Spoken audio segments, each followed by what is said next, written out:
आशीर्वाद दुबे जी के गरियावा बदे आए बा और बढ़िया से कहा था भैया और अच्छा गाली था। दुबे गुरु जी के प्रणाम बाटे।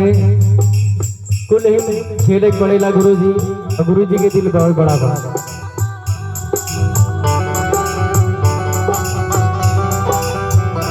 और 251 रुपए का आशीर्वाद विक्की सिंह जी के मम्मी जी की तरफ से आया हुआ है। आपके चौड़ों में कोट कोट प्रणाम है और ऐसे ही आपका इतने आशीर्वाद बना रहे। और ये 251 रुपए का आशीर्वाद ऋषभ सिंह जी के माता जी की तरफ से आया हुआ है। आपके भी चौड़ा प्रणाम है। ऐसे ही आप सबका प्यार इस तरह हम सबके प्रति बना रहा है। लेकिन कैसे नहीं दे जी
कहना क्या है